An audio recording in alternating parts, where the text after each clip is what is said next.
Jemaat yang dikasihi Tuhan Yesus Kristus, hari ini kita telah memasuki minggu ke-19 setelah Trinitatis, artinya ketritunggalan Allah. Marilah kita memasuki persekutuan yang kudus dengan Tuhan, kita menyembah dan memuji namanya, kita bernyanyi dari nyanyian buku ND nomor 3 ayat 1, Puji Jehovah Aletodiku.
Di dalam nama Allah Bapa dan nama anaknya Tuhan Yesus Kristus dan nama Roh Kudus yang menciptakan langit dan bumi.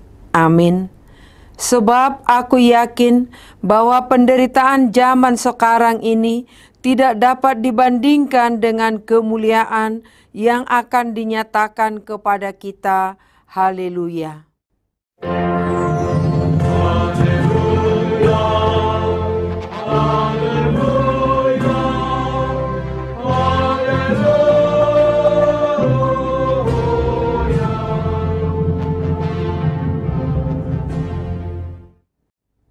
Marilah kita berdoa. Ya Tuhan yang Maha Kuasa, berilah iman yang hidup bagi kami, agar kami tetap percaya kepada anak-Mu, Tuhan Yesus Kristus Tuhan kami. Jadikanlah hati kami tahir ya Allah, dan perbaharuilah batin kami, supaya kami tetap bersuka cita mengingat keampunan dosa kami, oleh karena anak-Mu, Tuhan Yesus Kristus Tuhan kami. Amin. Kita bernyanyi dari nyanyian buku ND nomor 731 ayat 1, Benget Maho.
Dengarkanlah hukum Taurat Tuhan pada hari Minggu ini, yaitu hukum Taurat ke-5 sampai ke-10. Hukum Taurat ke-5, hormatilah ayah dan ibumu, supaya lanjut umurmu di bumi yang diberikan Tuhan Allahmu kepadamu. Hukum Taurat ke-6, jangan membunuh. Hukum Taurat ke-7, jangan berzina. Hukum Taurat ke-8, jangan mencuri. Hukum Taurat ke-9, jangan mengucapkan saksi dusta terhadap sesamamu manusia. Hukum Taurat ke-10, jangan mengingini rumah sesamamu, jangan mengingini istrinya, atau hambanya laki-laki, atau hambanya perempuan, atau lembunya, atau keledainya, atau apapun yang dimiliki sesamamu. Marilah kita meminta kekuatan dari Tuhan untuk melakukan hukum-Nya. Ya Tuhan Allah, kuatkanlah kami melakukan yang sesuai dengan hukum-Mu. Amin. Kita bernyanyi dari nyanyian buku Ende nomor 174 ayat 2. Torop dope nasiati.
Marilah kita mengaku dosa-dosa kita di hadapan Tuhan, kita berdoa.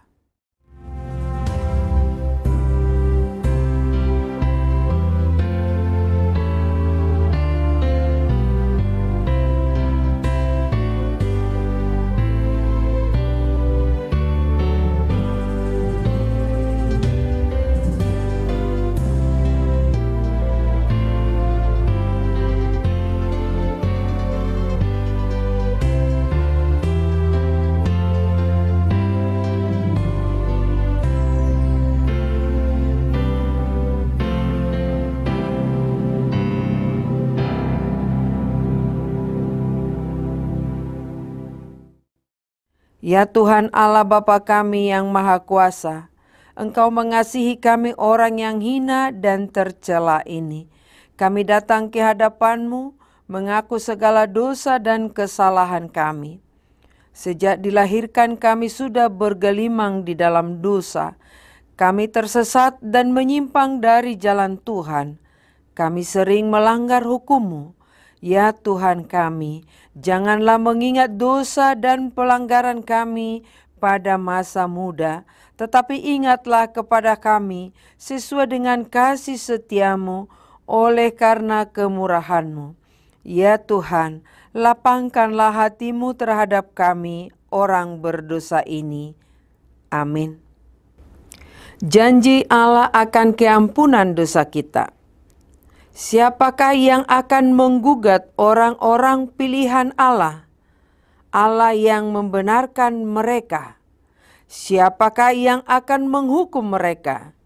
Kristus Yesus yang telah mati, bahkan lebih lagi yang telah bangkit, yang juga duduk di sebelah kanan Allah, yang malah menjadi pembela bagi kita. Kemuliaan bagi Allah di tempat yang maha tinggi. Amin. Kita bernyanyi dari nyanyian buku Ende nomor 459 ayat 3. Sonangdo laka-lakaku.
Firman Tuhan yang ditetapkan pada hari Minggu ini tertulis dalam Amsal 16 ayat 16 sampai 20. Memperoleh hikmat sungguh jauh melebihi memperoleh emas, dan mendapat pengertian jauh lebih berharga daripada mendapat perak. Menjauhi kejahatan itulah jalan orang jujur. Siapa menjaga jalannya, memelihara nyawanya. Kecongkakan mendahului kehancuran, dan tinggi hati mendahului kejatuhan. Lebih baik merendahkan diri dengan orang yang rendah hati daripada membagi rampasan dengan orang congkak. Siapa memperhatikan firman akan mendapat kebaikan, dan berbahagialah orang yang percaya kepada Tuhan. Demikian pembacaan firman Tuhan. Berbahagialah orang yang mendengar firman Allah serta memeliharanya. Amin. Kita bernyanyi dari nyanyian buku Ende nomor 121 ayat 5. Yesus Raja Nihuria.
Marilah kita mengaku iman kepercayaan kita sebagaimana teman-teman seiman di seluruh dunia, kita bersama-sama mengucapkannya.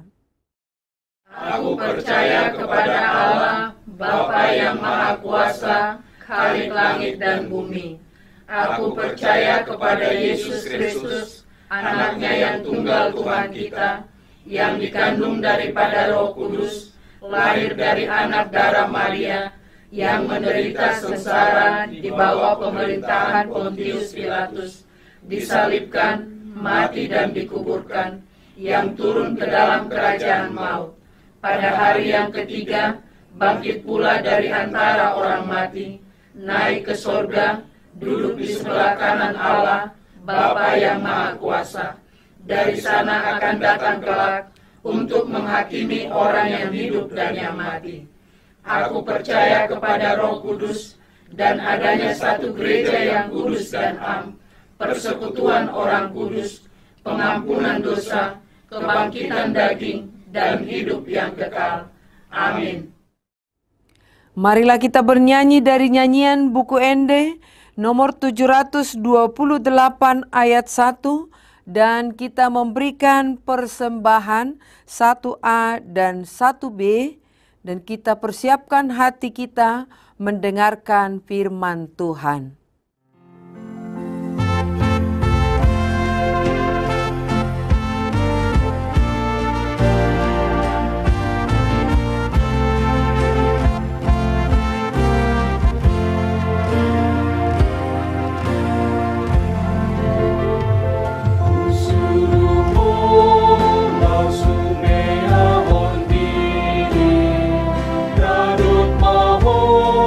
Di panjung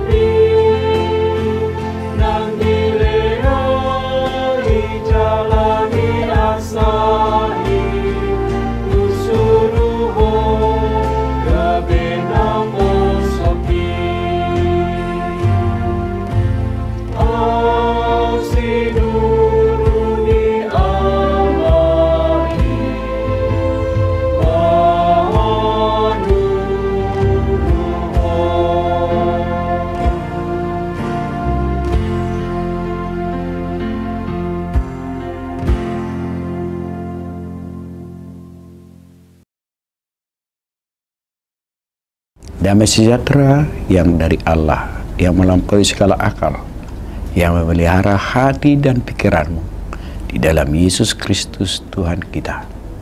Amin. Tidak ada dari antara kita yang tidak diberkati Tuhan. Yang pasti, kita semua pasti mau diberkati Tuhan. Tetapi untuk mendapat berkat tersebut, kita enggan bahkan menolak bila diberi penderitaan. Padahal Alkitab memberikan banyak contoh tidak ada berkat dan damai sejahtera tanpa melalui penderitaan. Apa nasihat Rasul Paulus kepada Timotius berkaitan dengan penderitaan? Kita akan baca firman Tuhan pada minggu ke-19 setelah Trinitatis ini, yang tertulis dalam surat Rasul Paulus yang kedua kepada Timotius pasal 2, dimulai dari ayat 1 sampai ayat 13. Demikian firman-Nya. Sebab itu, hai anakku, jadilah kuat oleh kasih karunia dalam Kristus. Apa yang telah engkau dengar daripada aku di depan banyak saksi, percayakanlah itu kepada orang-orang yang dapat dipercayai, yang juga cakap mengajar orang lain. Ikutlah menderita sebagai seorang prajurit yang baik dari Kristus Yesus. Seorang prajurit yang sedang berjuang tidak memusingkan dirinya dengan soal-soal hidupnya, supaya dengan demikian ia berkenan kepada komandannya. Seorang olahragawan hanya dapat memperoleh mahkota sebagai juara apabila ia bertanding menurut peraturan-peraturan olahraga. Seorang petani yang bekerja keras haruslah yang pertama menikmati hasil usahanya. Perhatikanlah apa yang kukatakan. Tuhan akan memberi kepadamu pengertian dalam segala sesuatu. Ingatlah ini, Yesus Kristus yang telah bangkit dari antara orang mati, yang telah dilahirkan sebagai keturunan Daud. Itulah yang kuberitakan dalam Injilku. Karena pemberitaan Injil inilah aku menderita, malah dibelenggu seperti orang penjahat. Tetapi firman Allah tidak terbelenggu. Karena itu, aku sabar menanggung semuanya itu bagi orang-orang pilihan Allah, supaya mereka juga mendapat keselamatan dalam Kristus Yesus dengan kemuliaan yang kekal. Benarlah perkataan ini. Jika kita mati dengan Dia, kita pun akan hidup dengan Dia. Jika kita bertekun, kita pun akan ikut memerintah dengan Dia. Jika kita menyangkal Dia, Dia pun akan menyangkal kita. Jika kita tidak setia, Dia tetap setia, karena Dia tidak dapat menyangkal dirinya. Demikianlah pembacaan firman Tuhan. Saudara-saudara yang diberkati Tuhan Yesus, setelah kita dengar bacaan firman Tuhan tentang penderitaan, yang menjadi pertanyaan, apa kriteria seorang bergumul dalam penderitaan? Apakah menderita karena kelaparan, kemiskinan, gagal dalam bisnis, pengangguran, sakit, penyakit, bahkan kematian? Sebagai topik minggu kita mengajak kita ikut menderita sebagai prajurit Kristus. Kalau begitu, apa kata Alkitab tentang penderitaan? Yang pertama, penderitaan adalah kondisi seluruh manusia, percaya tidak percaya, kaya miskin, tua muda. Bisa kita baca dalam Roma 8 ayat 22. Yang kedua, penderitaan karena perbuatan dosa. 1 Petrus 2 ayat 20. Berapa banyak dari kita menderita karena melakukan kekeliruan dan dosa di hadapan Tuhan? Misalnya, kita menyembah Tuhan sambil berurai air mata sementara hati sedang menyimpan kebencian kepada seseorang. Ini menjadi penderitaan kalau tidak diselesaikan. Yang ketiga, penderitaan adalah kasih karunia. Bisa kita baca Filipi 1 ayat 29, 1 Petrus 2 ayat 19. Perlu diketahui, untuk dapat percaya kepada Tuhan merupakan suatu kasih karunia. Buktinya, Orang-orang Niniwe yang sangat jahat dan siap dihukum Tuhan, langsung berkabung, berpuasa dan bertobat. Begitu mendengar peringatan Yunus bahwa 40 hari lagi kota Niniwe akan ditunggang balikkan. Bisa kita baca dalam Yunus 3 ayat 4 sampai 10. Ternyata penderitaan juga termasuk kasih karunia dari Tuhan. Pernahkah kita memikirkan mereka yang hidup sangat menderita, sementara kita hidup tenang dan berkekurangan apapun? Mengapa kita harus menderita?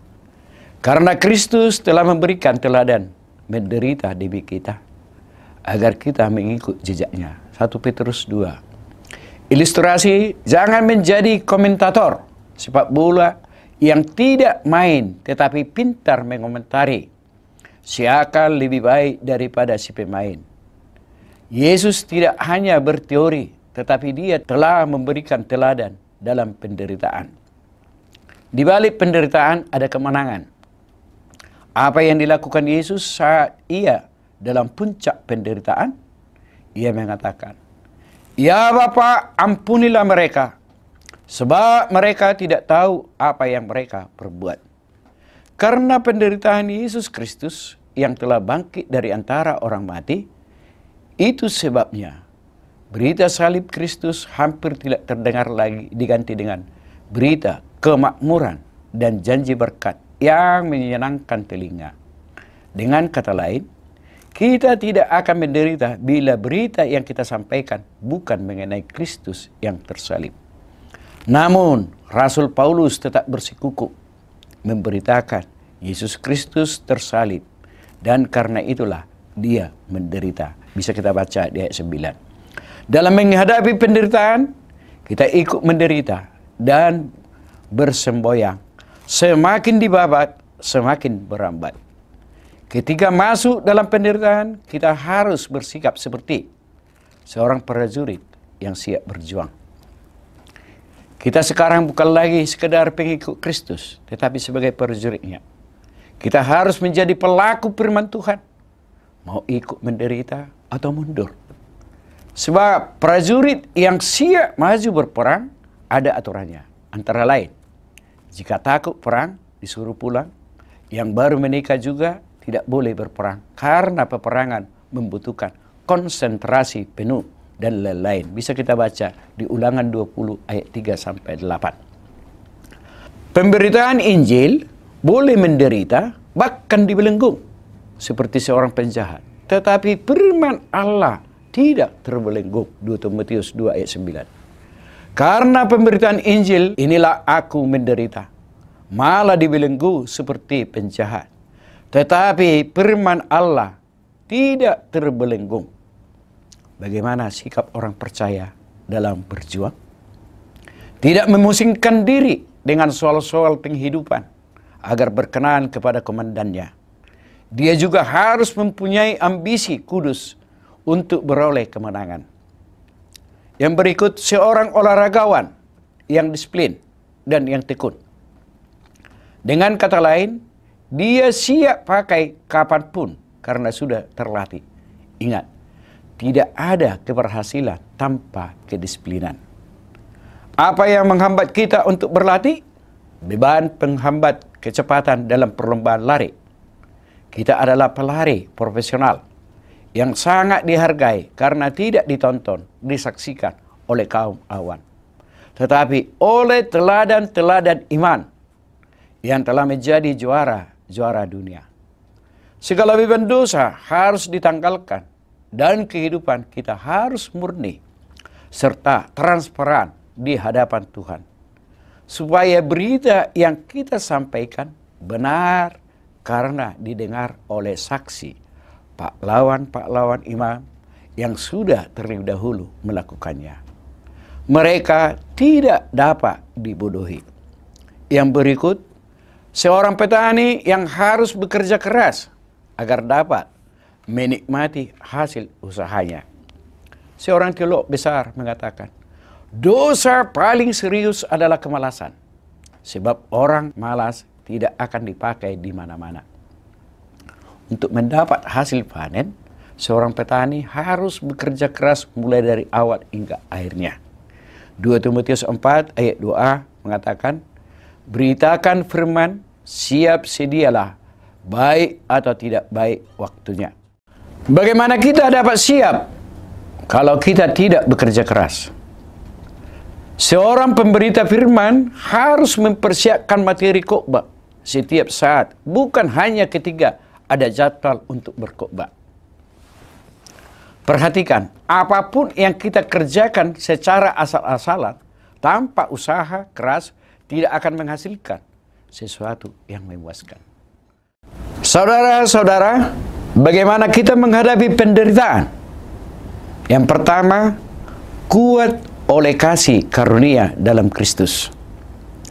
Rasul Paulus menegaskan, penderitaan lahiriah yang makin merosot dianggapnya ringan dan tidak sebanding dengan pembaharuan manusia batinia serta kemuliaan kekal yang akan diperolehnya. Yang kedua, sabar menanggung semuanya bagi orang-orang pilihan Allah. Bila kita mengerti bahwa pelayanan adalah kasih karunia dari Tuhan, kita harus bersyukur dan mampu bersabar, mengendalikan ego yang memengaruhi kita sehingga pelayanan kita menjadi berkat sekalipun harus menderita. Yang ketiga, fokus pada tujuan dengan mata tertuju kepada Yesus Kristus. Ketika seorang pelari melihat pelatih berdiri di belakang garis finish, dia akan berlari sekencangnya mungkin. Namun, saat dia merasa paling depan, matanya tidak fokus lagi kepada si pelatih dan mulai menoleh sedikit ke belakang. Tanpa disadari ada sedikit rumput di kakinya, membuatnya terjatuh dan dia dilewati oleh pelari yang lain. Itu sebabnya jangan pernah menoleh ke belakang lagi. Semuanya yang sudah kita kubur adalah bau, jangan digali lagi. Semua keberhasilan dan kegagalan yang sudah kita tinggalkan jangan dilihat lagi, tetapi fokuslah terhadap yang di depan. Perhatikan, tujuan kita dibutuhkan sekarang ini, bukan nanti. 4. Kuat dalam pengharapan. Seorang petani berharap mendapat panen raya sebagai hasil dari kerja kerasnya. Sebaliknya, prajurit yang mundur sebelum berperang berakhir tidak akan pernah melihat kemenangan. Atlet yang berhenti sebelum pertandingan berakhir tidak akan mendapat medali. Saudara-saudara yang terkasih, menjalani hidup ini kita harus memiliki visi yang jelas supaya tidak asal menjalani hidup saja. Untuk mencapai tujuan ini tentu harus ada komitmen dan kesungguhan untuk membangun diri di atas kasih karunia Tuhan. Ada kuasa Tuhan yang memampukan, menguatkan, menghibur, dan juga yang memberikan kita pada waktunya mahkota kemenangan oleh iman kepada Tuhan kita, Yesus Kristus. Marilah kita menjadi pelaku firman Tuhan dengan membagikan karunia dan talenta kita. Jangan puas lalu berdiam diri kita karena di luar banyak orang membutuhkan kita. Ingat, keberhasilan gereja tidak terletak pada banyaknya jumlah jiwa di dalam gereja, tetapi ketika semua jemaatnya aktif dalam pelayanan. Amin. Mari kita berdoa. Terima kasih Allah Bapa atas sapaan firman-Mu di minggu yang baru ini. Biarlah kami menjadi pelaku firman-Mu yang tidak pernah gentar, yang tidak pernah takut di dalam situasi apapun.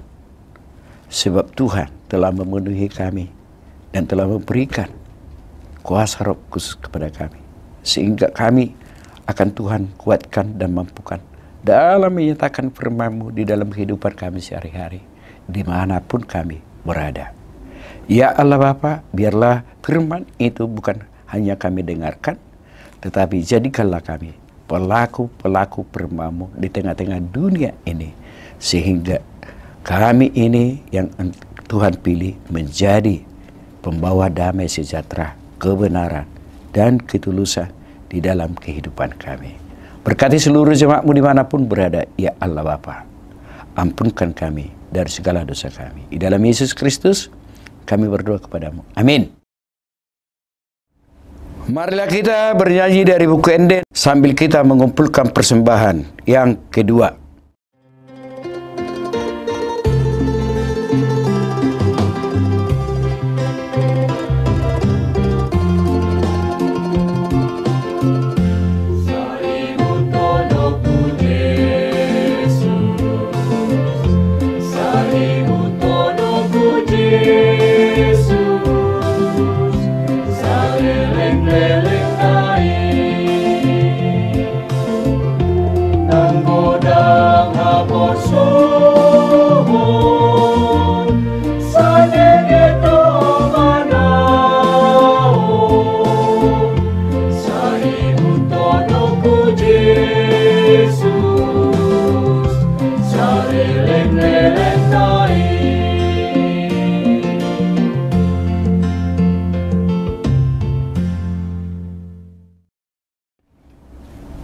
Marilah kita berdoa untuk menyerahkan persembahan kita kepada Tuhan.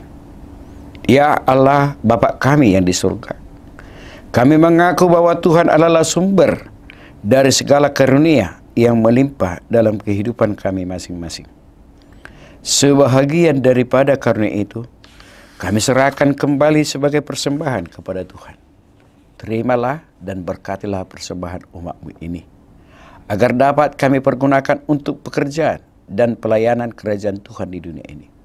Bukalah hati kami untuk mengenal betapa banyak berkat dan karunia yang kami peroleh dari Tuhan, supaya kami senantiasa bersyukur kepadamu.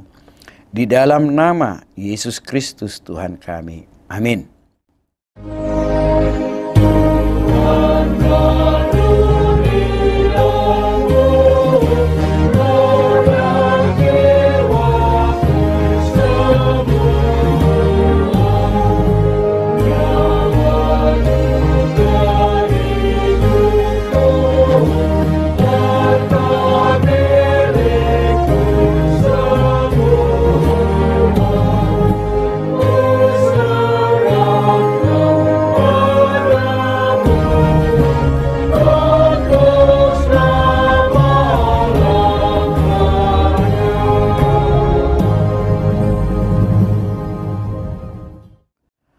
Bapa kami yang di surga, dikuduskanlah namamu, datanglah kerajaanmu, jadilah kehendak-Mu di bumi seperti di surga. Berikanlah kami pada hari ini makanan kami yang secukupnya, dan ampunilah kami akan kesalahan kami, seperti kami juga telah mengampuni orang yang bersalah kepada kami. Dan janganlah membawa kami ke dalam pencobaan, tetapi lepaskanlah kami daripada yang jahat.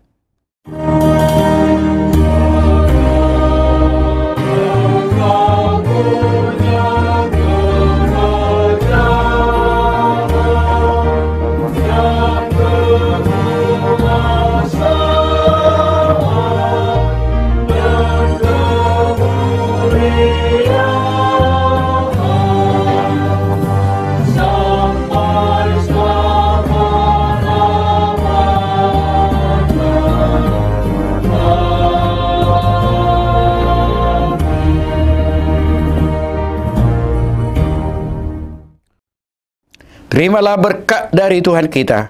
Tuhan memberkati engkau dan melindungi engkau. Tuhan menyinari engkau dengan wajah-Nya dan memberi engkau kasih karunia. Tuhan menghadapkan wajah-Nya kepadamu dan memberi engkau damai sejahtera.